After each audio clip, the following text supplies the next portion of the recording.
Coucou tout le monde, aujourd'hui on se retrouve pour filmer un tag.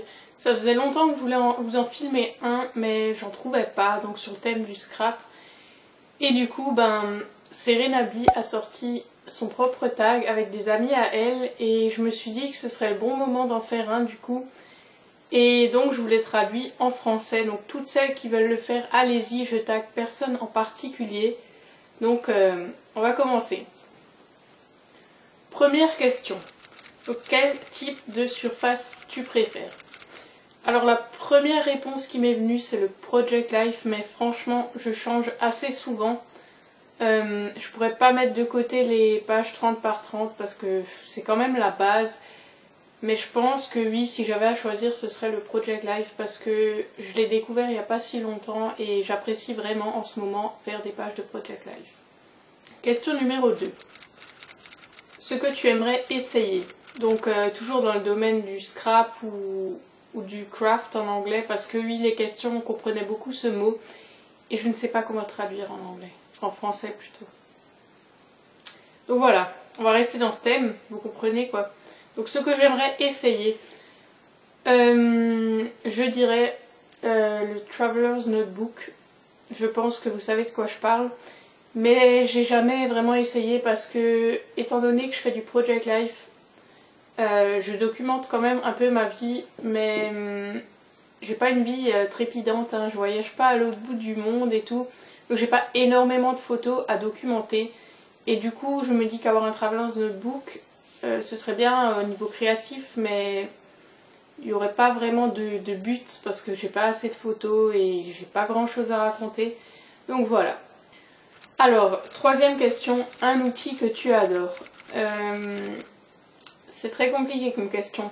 Ça dépend ce qu'on qualifie d'outil. Alors, je vous dirais ma colle Antipex, donc que beaucoup de personnes ont. Les américaines ont le grand format.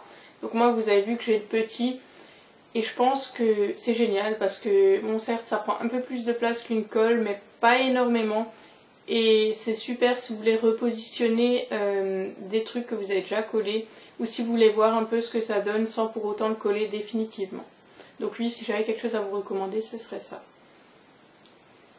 Ensuite, question 4, la technique préférée. Alors cette question m'a beaucoup fait rire parce que je me suis dit que la majorité d'entre nous répondrait l'embossage à chaud. Et j'ai réfléchi, je me suis dit, est-ce que c'est vraiment l'embossage à chaud?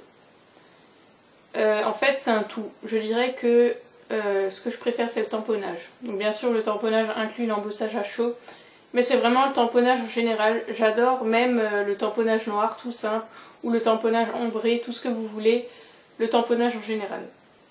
Ensuite, montre un de tes échecs. Je crois que je vous l'ai déjà montré dans mon Scrap Room Tour, mais je vais vous le remontrer. C'était ma première page. Enfin, je sais pas si on peut considérer ça comme un échec parce que, en fait, c'est la première quoi. Je pense qu'on a tous eu un début, mais bon, je vous la montre quand même. Êtes-vous prêts à découvrir mon échec ou ma première page? En fait, je crois que la deuxième est pire. Je vais vous montrer la deuxième parce que je pense que celle-là vous l'avez pas vue et que c'est quand même historique. Donc voilà. Certes, certaines diront que c'est pas un échec, mais pour moi c'est un échec quoi. Ensuite, question suivante. Les choses dont tu ne peux pas te passer. Alors la question au pluriel, du coup j'en ai profité pour mettre 3 éléments. Donc les tampons, donc comme je vous ai dit, ma technique préférée quoi.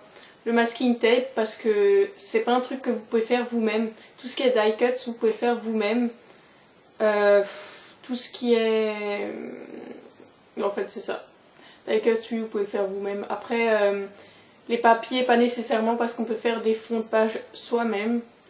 Donc voilà. J'ai mis des papiers en troisième. Donc je vais l'enlever. Voilà. Donc tampon masking tape. Ensuite, 7.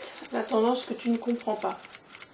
Alors là, j'ai eu du mal. En fait, j'ai pas répondu parce que toutes les tendances que j'ai connues en 2 ans m'ont toujours plu. Il y a eu le napperon, c'est vraiment au début ça. L'attrape-rêve. En ce moment, on est un peu dans le thème flamant rose, ananas, pastèque et tout, mais franchement je les aime toutes. J'adore vraiment toutes les tendances qui sortent. Après, forcément je pense qu'un jour il y a une tendance qui va sortir et que j'aimerais pas du tout, comme tout le monde. Donc voilà, pour l'instant cette question je ne peux pas y répondre. Alors si tu devais choisir seulement une chose à utiliser, ce serait quoi? Je vais revenir sur mes tampons parce que évidemment avec les tampons on peut faire tout ce qu'on veut. On peut le tamponner, le détourer, le tamponner sur des papiers, on peut le tamponner sur de la peinture. Je vais pas vous lister tout, hein. On peut faire de l'embossage à chaud, on peut faire tellement de choses avec des tampons. Je suis sûre qu'on pourrait faire une page que avec des tampons. Donc voilà, et de la peinture bien sûr parce que sans peinture on va pas loin. Ensuite, la collection favorite de tous les temps. J'ai un problème avec cette question parce que en fait je change tout le temps. Parce que au début j'étais plutôt American Crafts et Dear Lizzy, donc des couleurs assez pastel, assez aquarelle. Et là je suis vraiment dans le type de collection comme Bloom de Craig Pepper, donc oui, je citerai cette collection comme ma collection préférée. Mais je pense qu'à mes débuts en scrap, cette collection ne m'aurait pas plu, mais simplement, à force de faire du scrap, je commence à trouver ce que j'aime vraiment personnellement. Et je pense que ça se rapproche plus de mon style personnel que les collections de Dear Lizzy. Ensuite, quel designer aimerais-tu inviter à une fête, disons une fête où on scrap? Une crop, on va dire, voilà. Je cherche des mots compliqués. Une crop. Quelle youtubeuse, non. Quelle youtubeuse designer aimerais-tu inviter à une crop? Je ne sais pas à partir de quand on peut être considéré comme designer, mais je dirais Christina Werner. Il y en a beaucoup d'autres que j'aime comme Wina Furstenberg, mais en fait ce qu'il y a avec Christina Werner, c'est que déjà j'aime beaucoup la personne, je la trouve vraiment gentille. Enfin je lui ai jamais parlé en particulier, mais dans ses vidéos elle dégage vraiment quelque chose.